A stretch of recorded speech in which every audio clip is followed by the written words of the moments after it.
Dan kalau mereka boleh membentuk kerajaan bersama Muhyiddin dan PAS, dia boleh tumbangkan kerajaan di antara UMNO dan juga rakan-rakan Pakatan Harapan, GPS, GRS ini, maka mereka boleh menyelamatkan diri mereka daripada menjadi kluster mahkamah. Yang tidak merasa menjadi menteri di zaman pemerintahan Datuk Seri Anwar Ibrahim, mereka akan merasa menjadi menteri. Yang tak merasa menjadi pengurusi-pengurusi GLC, kalau kerajaan Anwar kekal, mereka juga akan berpotensi untuk menjadi pengurusi-pengurusi GLC. Inilah yang menyebabkan saudara, mereka kalau boleh nak membatalkan usul Presiden dan Timbalan tidak dipertandingkan. Jadi kena faham. Perkara ni dah dibawa ke ROS. Dan Alhamdulillah saudara, walaupun kita tahu, ini kena faham juga. Yang takut, ini antara kesilapan kerajaan perpaduan ini. Kerajaan perpaduan ni kita kena terima ada kesilapan. Kerana dia orang ni baik sangat tuan-tuan. Bila baik sangat, bila dah tukar Perdana Menteri, sepatutnya hari ni kita dah tukar semua sekali jawatan-jawatan utama yang dulu dilantik oleh Perikatan Nasional, kita patut tukar. Sama jugalah ketua-ketua agensi, sama jugalah ketua-ketua GLC. Sepatutnya kita tukar. GLC dah kita suruh letak jawatan, tetapi belum kita lantik yang baru. Yang menyebabkan hari ini kita berhadapan dengan masalah ialah kerana ada ketua-ketua agensi, termasuklah SSM ini,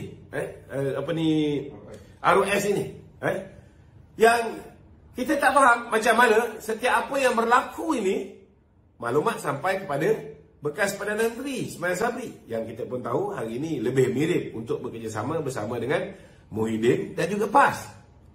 Itu sebab dia keep on melalak dan sebagainya.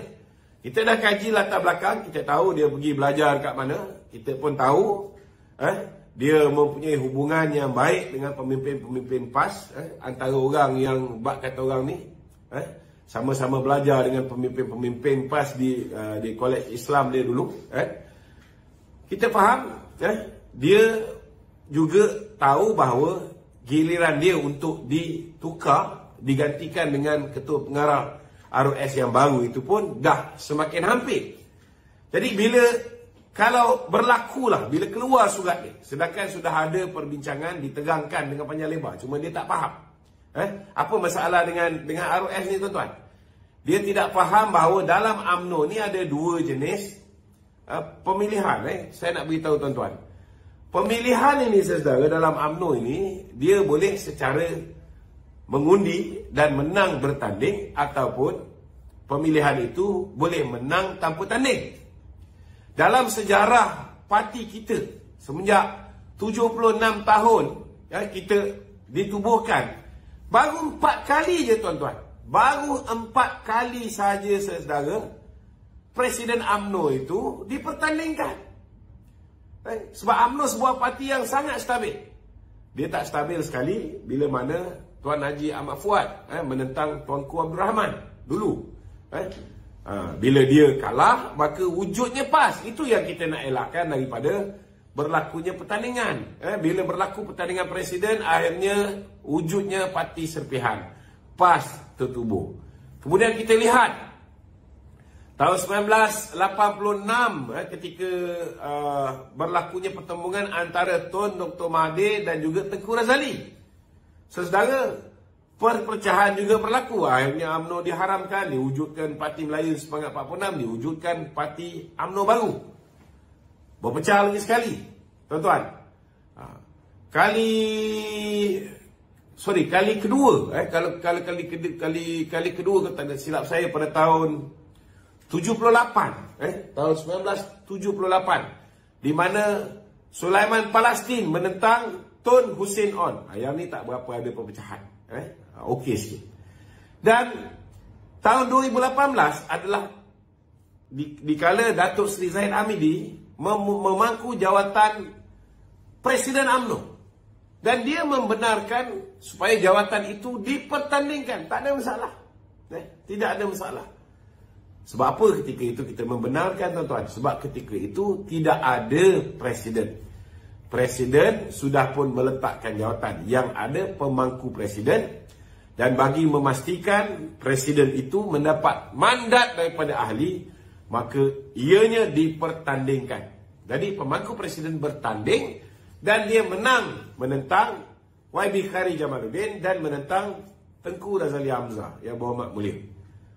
Ini tuan-tuan, ini presiden pun kali ini dia pun mahu supaya pertandingan diadakan. Dia dah cakap dengan KJ, ready to fight. Tapi presiden pun tak boleh buat apa bila usul itu dimasukkan sebagai usul tambahan oleh jurucakap Negeri Sembilan, disokong pula oleh jurucakap Negeri Terengganu, dan diluluskan oleh lebih 95% perwakilan. Itu sebab saya tak faham kenapa geng-geng pro Perikatan Nasional ni masih tak boleh move on. Siapakah dia sebenar ni, Afiq Nasir ni? Adakah dia ni perwakilan ke? Siapakah dia ni? Dan apakah hubungan dia sebenar dengan bekas Perdana Menteri Datuk Seri Ismail Sabri tu? Afiq Nasir ni dia bukan perwakilan. Dia bukan perwakilan. Itu sebab dia pun sepatutnya tidak ada merit untuk mempertikaikan ni. Tetapi bila dia membuat laporan pada ROS, sudah pastilah ROS menyiasat dan ROS memberikan pandangan. Cuma penafsiran oleh ROS itu ialah pemilihan. Mesti pilih. Mesti pilih. Tidak ada istilah menang tanpa bertanding. Tidak ada istilah tidak dipertandingkan. Sedangkan sudah ada track record bahawa hanya 4 kali dia ada pertandingan jawatan Presiden UMNO ni. Yang lain semua tidak ada pertandingan. Ianya diputuskan melalui proses yang sama yang kita buat dalam Himpunan Agung UMNO. Kita mengusulkan jawatan Presiden timbalan tidak dipertandingkan. Ini kita faham. Jadi tafsiran yang dibuat oleh Ketua Pengarah ROS sekarang ini, yang bercanggah dengan Kementerian Dalam Negeri, yang bercanggah dengan KSU. Kita pun fahamlah kenapa dia bercanggah. Sebab dia pun risau takut dia ditukar lepas ni. Jadi kalau dah keluar surat dia, yang sepatutnya selepas perbincangan surat ni pun tak boleh keluar. Tetapi macam mana surat ini boleh keluar? Surat ini hanya dihantar kepada Setiausaha Agung BN. Sudah pastilah bila dapat surat ini, okey, ini kena faham apa yang berlaku. Bila dapat surat daripada ROS ini, Setiausaha Agung BN telah merayu kepada Menteri Dalam Negeri. 8 muka surat, dia memperjelaskan apa yang selama hari ini pernah berlaku di dalam parti kita. Kita baru 4 kali je bertanding. Kenapa tiba-tiba kali ini tafsiran ROS berbeza? Ketika Ismail Sabri dulu berada sebagai institusi politik kepada Setiausaha Agung UMNO, Sabaruddin Cik. Kenapa ketika itu dia tidak mempertikaikan bila zaman Tun Dr. Mahathir tidak ada pertandingan? Kenapa Hishamuddin Tun Hussein ketika dia menjadi Menteri Kabinet zaman zaman Tun Dr. Mahathir, dia tidak mempertikaikan tidak ada pertandingan? Zaman Datuk Seri Najib Tun Razak, dia tidak mempertikaikan tidak ada pertandingan jawatan Presiden. Zaman KJ menjadi Menteri Kabinet, ketika itu juga tidak ada pertandingan jawatan Presiden. Kenapa tidak dipertikaikan?